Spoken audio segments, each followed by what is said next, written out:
Galera, no Papo Foda de hoje, eu me sinto honrado por conversar com umas pessoas que mais me inspiram hoje na atualidade. O grande mestre, Mário Sérgio Cortella. Você sabe que a noção de mestre, Caio, sempre me agrada. A palavra mestre, seja os que eu tive, seja aqueles que eu partilho a vida e quando sou chamado, porque a noção de mestre ela não é só respeitosa, ela é carinhosa também. Justo. Né? E eu aprecio. Às vezes ela pode ser irônica, né? Tal como o cara fala, e aí, doutor? Né? Entendi. E aí, doutor? Né? E aí, excelência? Né? Mas o que vale mesmo é a ideia de mestre. Então, quando você fala, eu fico afagado. E é com muito carinho. Eu até tava falando, eu chamo essa galera que tá aí do atrás da câmera do exército, tudo bem, né? As pessoas que querem ser mais, maior, melhor, estão em busca. O Mário, ele falou uma frase pra mim em 2011, que foi um risco, ele riscou um fósforo muito grande em mim, que despertou, foi uma combustão muito grande.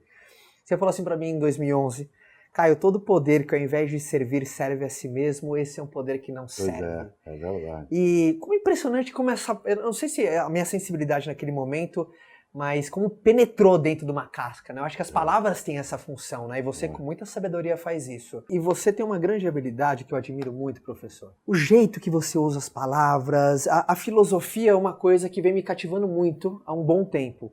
Porque a filosofia, você pegou uma transição, principalmente com as mídias sociais. Sim, hoje a filosofia ela ganhou uma força muito grande de ter uma elevação. Me ajudou muito empreendendo. Porque a filosofia me ajudou muito a ser mais questionador. Não no sentido de rejeitar, ou não, mas no sentido do será? Será? E desperta a criatividade, aguça você a achar novas coisas. Como que você enxerga hoje a filosofia para os dias de hoje? Assim, Veja só, uma galera conectada. Em 2019 eu tenho o lançamento de um livro chamado Filosofia e Nós com Isso. E ele é dirigido à parte da juventude. Hoje uma parte grande dos meus leitores tem menos de 30 anos de idade. E eles passaram a ter contato comigo de maneira mais intensa, não na sala de aula, que é um local diminuto, mas nas redes sociais.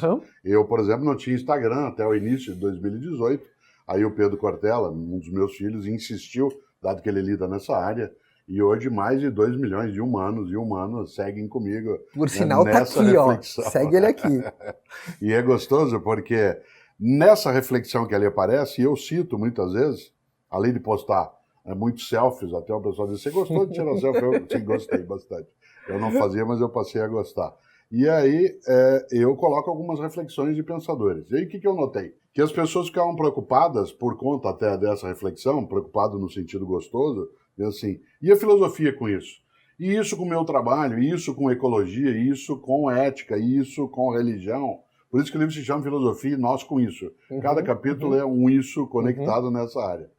Por que a filosofia ela auxilia? Não porque ela ofereça rotas. Já foi lembrado um dia, eu gosto dessa imagem, de que a tarefa da filosofia é mais ou menos como a do farol no mar.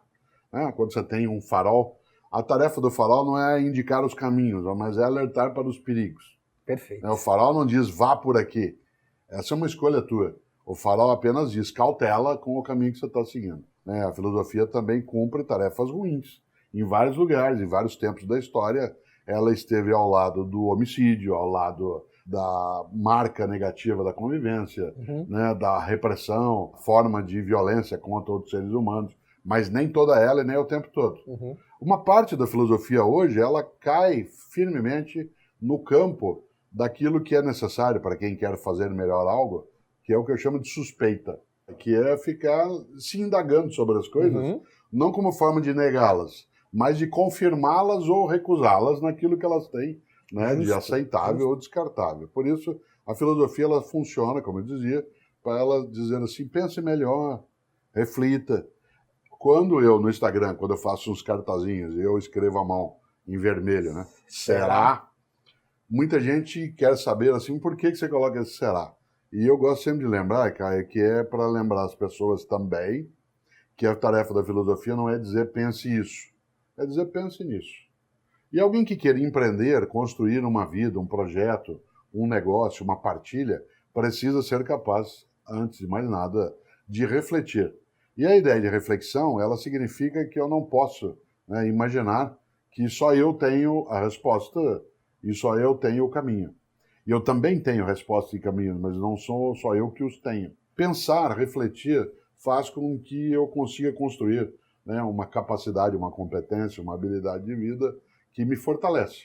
Por isso, é uma virtude chamada humildade. né? Humildade. Humildade não é subserviência. Uma pessoa subserviente é aquela que se humilha, se quebra. Acho que é menor, pequena. Isso, que é pequena no sentido de pusilânime. Mas a ideia de humildade é saber que eu não sei todas as coisas, que outras pessoas sabem que eu não sei, mas que eu também não sou ignorante em relação a tudo. E, portanto, é uma concepção quanto ao lugar da filosofia, não como solucionadora de questões, mas como uma área que nos ajuda a fazer melhor aquilo que a gente quer fazer, né? Quando eu cheguei aqui, eu trouxe o meu livro E eu recebi outro exemplar, só que agora com um autógrafo mais especial. Mais especial, com muito carinho. E eu trouxe o meu Qual é a Sua Obra, que é o meu predileto. É o seu livro mais vendido? É o livro mais vendido, sim. E da onde surgiu Qual é a Tua Obra? É uma coisa que você sempre se questionou, uma coisa que você sempre... Foi um... Eu adoro a expressão, a pergunta. Essa é uma pergunta que aparece na filosofia, na religião, na antiguidade, que é qual é a tua obra? Qual é o teu legado? Qual é a tua herança? E eu sempre imaginei que eu poderia até ter um livro com esse título, mas eu não tinha tanta intenção de fazê-lo nessa direção, porque a minha produção literária ou acadêmica sempre foi no campo da educação, da filosofia. E esse livro teve um endereço mais voltado para o mundo corporativo. Ele foi o primeiro livro meu liderado, né, em alguma maneira, para ir para a cooperativa. Dentro da minha equipe e viralizou. Isso, exatamente. E esse livro, ele nasceu, né, há 12, 13 anos, e ele nasceu sem que eu tivesse a intenção direta de fazê-lo desse modo. Ele foi organizado, na época, né, pela Janete Leão Ferraz, ela que organizou junto com o Paulo Gebaile, e era um livro que eu estava um pouco estranhando. Eu achava que não era meu campo. E ele foi dividido em 3 áreas. Gestão, são 3 partes com vários capítulos. Gestão, liderança e ética. Eu não imaginei, né, que parte das reflexões que eu fazia, elas tivessem, né, uma acolhida tão forte nessa área aí, chegar até 1 milhão, né, de exemplares. Foi uma coisa muito curiosa.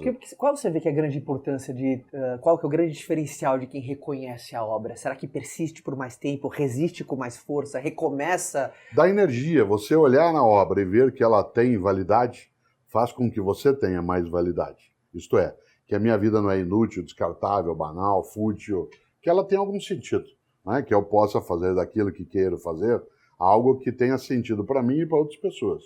A famosa ideia da vida com propósito. Eu aprofundei um pouco as ideias do Qual é a Tua Obra num outro livro chamado Por que Fazemos o que Fazemos, em que eu vou trabalhar um pouco mais... Bem questionador também. Essa ideia, exatamente porque a percepção sobre o sentido da obra faz com que você ganhe, né, aquilo que é a própria fertilidade daquilo que se faz. Até algum tempo, algumas empresas começaram a refletir sobre isso, mas ainda não são tantas. Uma parte do mundo das organizações ainda não quer que as pessoas olhem aquilo que fazem como sendo um propósito, uma obra. Querem que olhem muito mais como uma tarefa. Mas uma tarefa você cumpre. Uma obra é aquilo que te envolve, te captura, é aquilo que te inflama, né? Nesse sentido, não que eu não possa ter uma tarefa como minha obra, mas a minha vida não pode ser só uma tarefa a ser cumprida, que eu vou ali, desenvolvo, né, e a hora que dá o horário eu fecho minhas coisas e vou embora. Não, a noção de obra ela é um pouco mais ampla. Se você se lembra, no livro eu faço uma distinção utilizando uma parte da terminologia do grego antigo. Os gregos faziam uma distinção entre aquilo que era, né, a noção de obra e aquilo que os latinos iam chamar de trabalho. Trabalho era a tarefa, o exercício, a atividade, até um pouco dolorida. A noção de obra no grego antigo é a noção de poiesis, da onde vem a palavra poesia, em que você realiza algo e naquilo que realiza, realiza a si mesmo. E eu gosto dessa expressão, realizar, porque no idioma inglês, a noção do to realize é a própria ideia não só, né, do dar-se conta, do ter consciência de algo, mas também de notar qual é a obra que você está fazendo. Por isso, a obra me realiza, seja no sentido usual, né, do nosso idioma, me torna real, como ela faz com que eu tenha consciência, né, daquilo que eu estou fazendo. E uma coisa que me chamou muito a atenção no seu livro é a distinção de trabalho e emprego. Sim, é muito gostoso, porque eu sempre lembro, emprego é fonte de, né, fonte de renda e trabalho é fonte de vida, né? Emprego é fonte de renda. Eu tenho uma ótima coincidência que você tem também. Meu emprego é o meu trabalho, né? A diferença entre trabalho e emprego é a seguinte, né? Quando você tem um trabalho, você faria até de graça, certo? O emprego, ele é fonte de renda. Se você encontra no teu emprego o trabalho que você queria ter, aí você está, né, com a tua rota de vida. Eu tenho a docência, a escrita, a palestra, atividade de comentário de rádio e TV não apenas como um emprego. Para mim é uma fonte de vida. Eu gosto de fazê-la.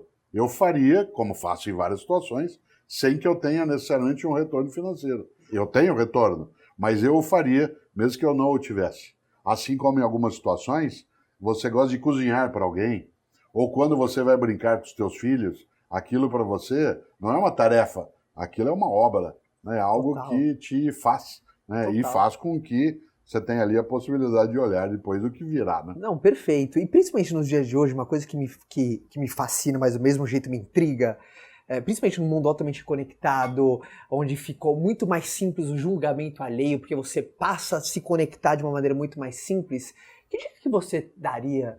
Porque quantas pessoas, professor, que eu vejo que preferem viver certo do que viver feliz?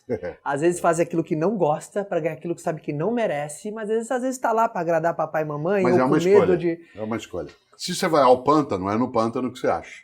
Se você vai à planície, é na planície que você acha. Essa é uma escolha tua. Se você pode escolher, então a escolha é a tua responsabilidade. Há pessoas que fazem escolhas que são convenientes a uma situação.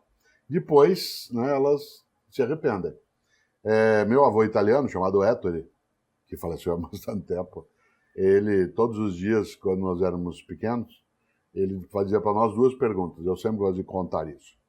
A primeira era, quais são os teus planos para o futuro? Legal. E ele fazia isso sempre. Eu passei a vida fazendo isso com os filhos também, né? E quero fazer sempre mais com os meus netos. A segunda, ele dizia, usando uma frase antiga, o que você quer na vida? Ser o mais rico no cemitério? Ele não estava dizendo, não tenha patrimônio, não ganhe recurso. Ele estava dizendo, não tenha isso como a única maneira de você ser. Isto é, não seja possuído por aquilo que você possui. Nesse sentido, a ideia de uma obra ela é um pouco mais expressiva, né, quando eu imagino que aquilo é o que vai fazer com que eu tenha validade, né, que eu não seja alguém descartável numa vida que é mortal, né, numa vida que é finita, mas que não me obriga de maneira alguma a ser banal, né, naquilo que faço. Tem duas coisas que eu adoro quando eu te ouço falar, porque você consegue simplificar algo que aparentemente é complexo pelas pessoas. Duas coisas. Primeiro é dom. Você acredita em dom? Por exemplo, alguém nasceu com o dom da liderança. Isso nasceu com o dom da fala, né? O Cortella nasceu com o dom da fala, por isso que ele se deu, sabe, muito bem como professor, como acadêmico, como palestrante. E às vezes pessoas se escondem atrás disso para não se desafiarem, não se lapidarem, porque eu nem sei quantos milhares de livros o senhor já leu, mas deve ser uma coisa... Bastante, e gosto. Como que você, com dom? Porque você já deve ter ouvido, né? Sempre, ouço. Cortella, você tem o dom da palavra. Eu tenho um livro com o Pedro Mandelli chamado Vida e Carreira, um Equilíbrio Possível. E ali a gente discute também sobre isso. E um outro com o Eugênio Mussac chamado Liderança em Foco. E a primeira conversa do Liderança em Foco, que é um diálogo, é exatamente sobre se liderança é dom ou virtude. E aí? Né?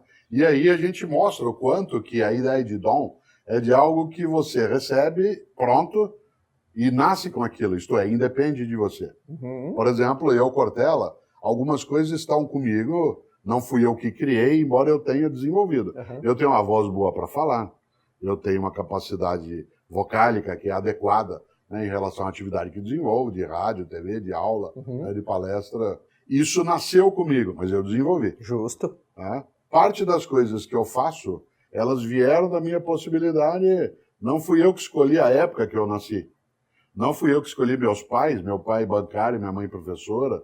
Não fui eu que escolhi aos 13 anos de idade, sair de Londrina, que é a minha cidade, e vir viver na maior cidade do país, que é São Paulo. Não fui eu que escolhi, né, a época em que eu cresci durante os anos 60 e 70, em que a discussão sobre o propósito, a vida, a importância de não ser consumido, né, por aquilo que a gente consumia, viesse tanto à tona. Essas escolhas não foram minhas. Escolha minha foi eu pegar aquilo que eu já tinha e fazer algo que eu pudesse ser autor, isto é, um processo de autoria. Por isso, eu não acho que exista, por exemplo, o dom da liderança. A liderança é uma prática a ser desenvolvida. E ela, claro, conta com facilidades que possam vir. Há pessoas que de ouvido conseguem transmitir ou transferir uma música, né, para uma partitura.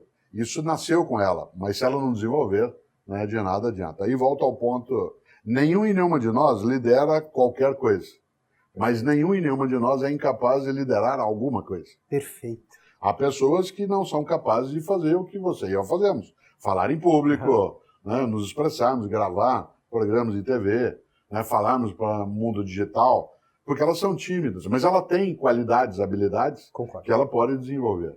Isso significa que ninguém cabe em todos os lugares o tempo todo, mas ninguém também é incabível, né, em algum lugar.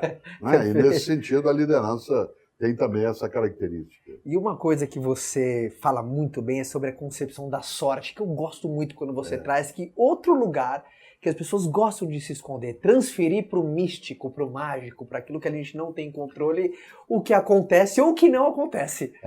Eu tenho um livro chamado A Sorte Segue a Coragem. Adoro esse Porque às vezes a pessoa fala, puta, Caio, você deu uma sorte, hein? Olha que coisa. Tirou hein? totalmente o meu mérito. Isso, que sorte que você tem. Claro, Às a vezes, noção né? de sorte, ela tem um sentido para nós de ocasião, de circunstância. Eu descrevi há pouco, falando contigo, algumas situações que não fui eu que escolhi. Nisso eu dei sorte. Mas de nada adiantaria eu ter essa circunstância.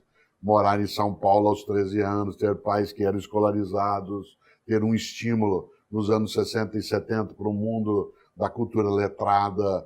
De nada adiantaria se eu não fosse nessa direção. Perfeito. Se eu não tivesse a iniciativa, eu vou usar a expressão mais direta, se eu não me inclinasse, né, naquela direção. Então eu me inclinei. A circunstância existia. Eu brinco sempre que a pessoa diz assim, mas o cavalo não passa arriado 2 vezes. Mas de nada adianta o cavalo passar arriado se você, primeiro, não estiver observando se ele está passando ou não. Segundo, se você não souber montar. Porque se você não estiver preparado para fazê-lo, né, de nada adianta que ele passe arriado. Por isso, a sorte, ela está conectada a uma ideia muito forte, que é a ideia de coragem. Né? E coragem, de maneira alguma, de forma alguma, é a atitude intempestiva. Coragem, ela é a competência a partir da preparação. Uma competência completa é aquela que a tua coragem é preparada, em que você se organiza, né, para fazer aquilo. Há situações que você pode dar sorte? Claro. Eu, por exemplo, quando apareceu o YouTube, eu tinha acabado de fazer uma palestra sobre a origem do mundo, do universo e nós nele. Chamado, sabe com quem que você está falando? Eu já vi que eu esse vídeo. desenhava aquilo, né, no flipchart, etc. Alguém que eu não sabia por quê, nem como, porque não era o caso, eu estava filmando aquela palestra. Assim que apareceu o YouTube, ela postou aquilo. Aquilo se tornou viral. Não fui eu que escolhi. De repente, milhares de pessoas passavam por mim nas situações em que eu encontrava, milhares é exagero, né? Mas milhares faziam referência a isso, né, em alguns lugares, e algumas pessoas falavam assim, sabe com quem que você está falando? Fazendo referência àquilo. Ora, aquilo deu uma visibilidade para o trabalho que eu fazia que eu não imaginei. Né? De repente, os sinos começaram a tocar à minha volta e eu não estava querendo que aquilo acontecesse, mas eles tocaram. Né? E essa ideia daquilo que é uma circunstância que você não prepara, mas que ela, quando vem, você está pronto para ela, é aquilo que alguns chamam de sorte. Agora, vamos inverter. O nosso idioma tem uma expressão que não existe quase nos outros com esse sentido, que é azar.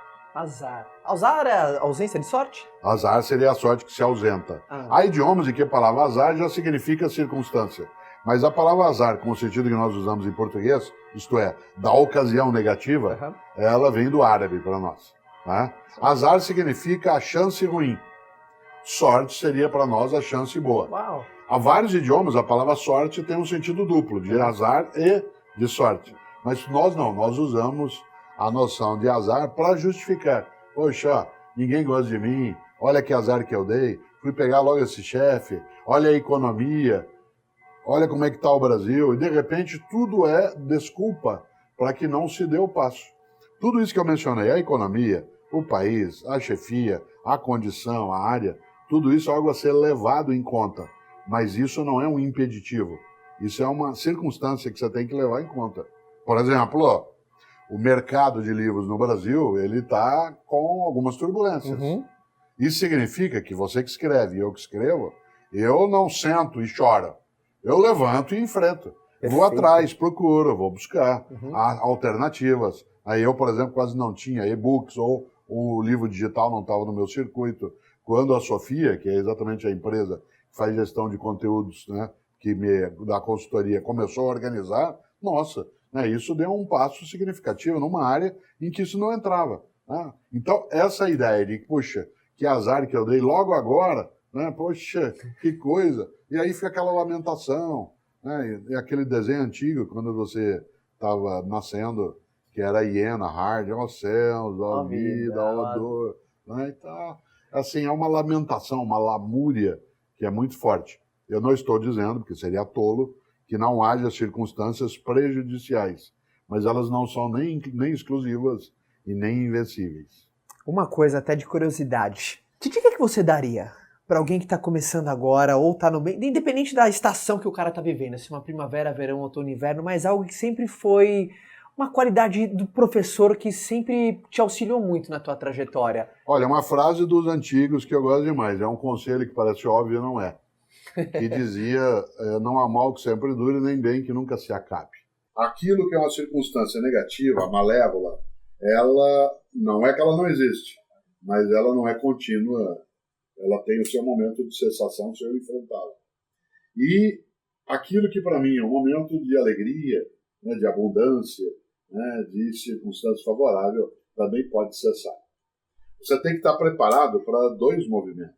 Por isso eu uso um lema na vida, que veio até, eu relato isso no livro de uma maneira curiosa. Durante muitos anos eu tive sobre a minha mesa um livro que eu gosto demais, né, que é uma autobiografia, né, feita pela Jane Fonda. E ela conta a história dela na luta contra a guerra do Vietnã, o envolvimento dela nas causas políticas, a violência que ela sofreu como mulher em várias situações. Mas o que eu mais aprendi nesse livro é uma coisa que não é dela. Ela foi casada com o Ted Turner, né, um dos grandes magnatas da comunicação no mundo, e ela disse que ele usava um lema. É esse lema que eu passei a adotar na minha vida. Deseje o melhor e prepare-se para o pior. Isto é, o teu desejo, tua energia, tua fertilidade tem que estar na direção do melhor.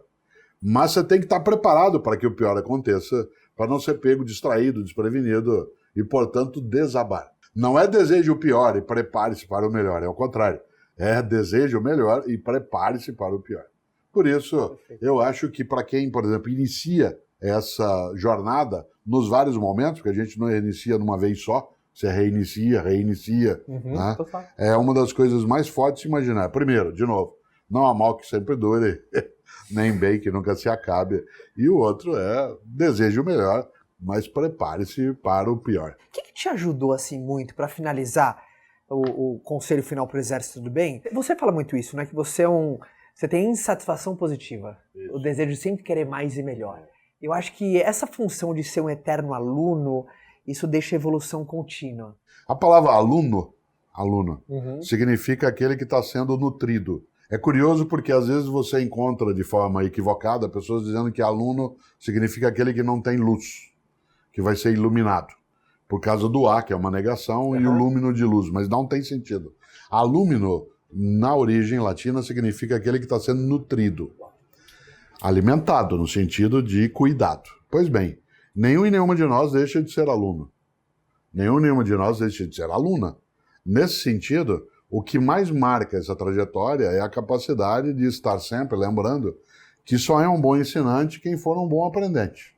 Uau. E estar aprendendo de modo contínuo, nela um requisito, é você ter uma curiosidade grande pelas coisas. É você imaginar que há muita coisa para saber, que eu ainda não conheço, e que seria bom se eu pudesse saber. Não todas as coisas, porque nenhum de uma de nós saberá tudo, mas aquilo que importa para a trajetória, né, que eu desejo. Por isso, né, quando alguém me pergunta o que você faz, eu digo eu sou um maior aprendiz. Assim como a legislação tem toda uma série de regras para o menor aprendiz, eu sou um maior aprendiz.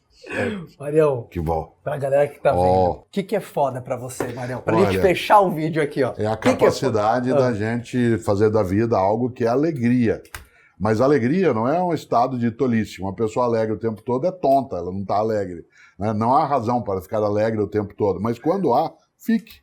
Aí sim. Aí você marca teu caminho nessa rota. E essa alegria não vem de uma bobagem qualquer. Ela vem da vida que se coloca, né, da possibilidade da partilha. E hoje, por exemplo, uma das coisas que eu mais aprecio é colocar exatamente, por exemplo, no canal do Cortella, né? A ideia das pessoas olharem, inclusive, a mim em outros tempos, né? O baú do Cortella. Isso, o baú do Cortella, que era o baú do Raul Gil. Do Raul Gil, não, do Raul Seixas.